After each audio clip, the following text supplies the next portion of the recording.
It grew up in a small farming town, but this story isn't about childhood nostalgia or the smell of fresh hay. It's about something I still can't explain. Something that happened when I moved back to my family's farm after my grandfather passed away. At first, life there was quiet, almost peaceful. Every morning, I woke to the sound of roosters and the low rumble of cows in the barn.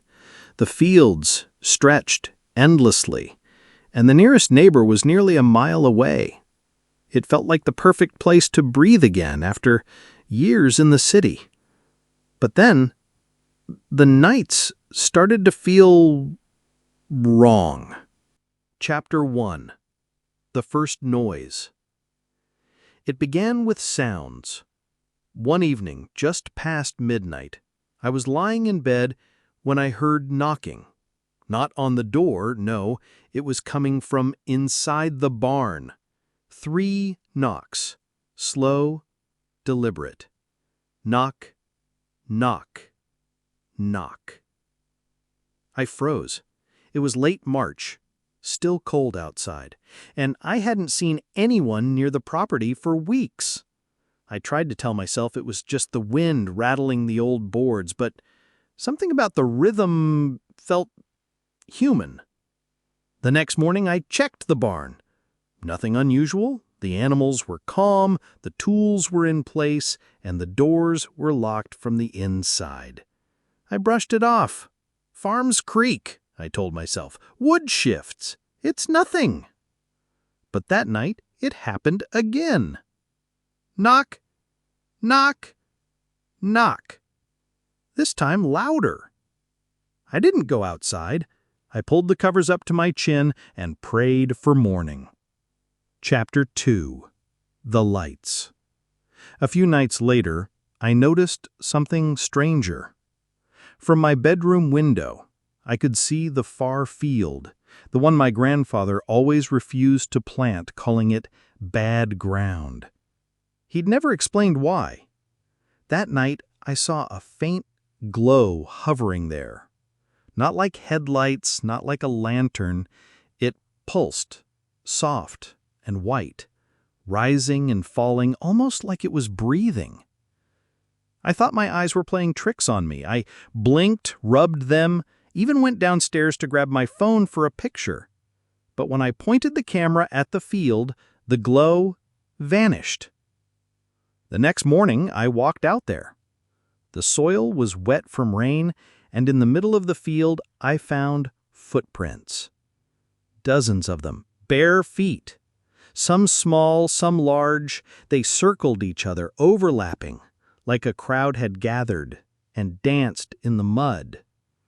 I stood there shivering, the daylight suddenly not feeling safe anymore. Chapter 3. The Whispers. The whispers started after that. It was always when I was alone, fixing a fence, carrying water to the trough, stacking hay in the loft. I'd hear voices behind me. Not clear enough to understand, but low murmurs like a conversation just out of reach. When I turned, no one was there. One afternoon, I was in the barn when I heard a voice right behind me. A man's voice, deep. It said, "Leave." I spun around so fast I nearly dropped the pitchfork, but the barn was empty. The cows shifted nervously in their stalls, and I could feel the hair on the back of my neck rise. That night, I couldn't sleep. My heart raced every time the house creaked.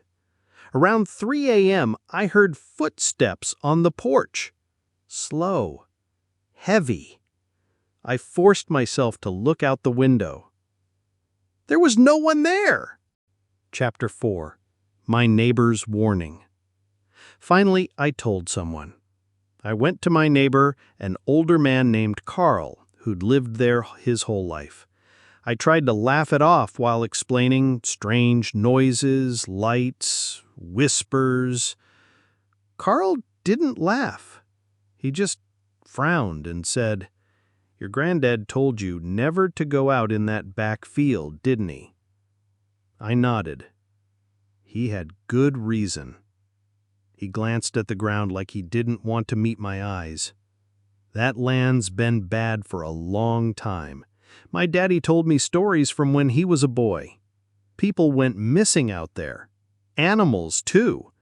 They'd find their tracks, but never their bodies.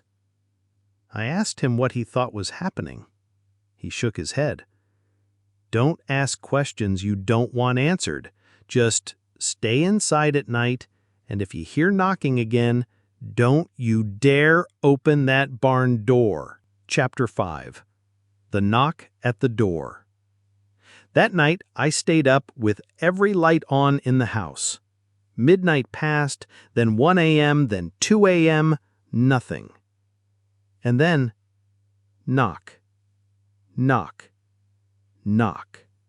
Not from the barn this time, from my front door. The sound echoed through the house, sharp and heavy. My stomach dropped. Whoever or whatever it was standing on the porch. I crept to the window and pulled the curtain back just a crack.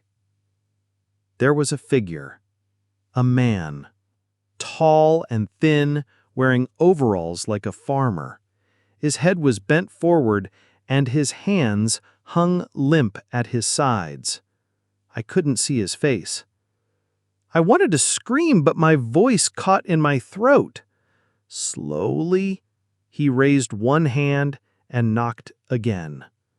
Knock, knock, knock. I stumbled back from the window. My heart slammed so hard I thought it would burst. Then, silence. When I finally looked again, the porch was empty. Chapter 6. The Last Night. I didn't sleep at all. By dawn, I'd made a decision.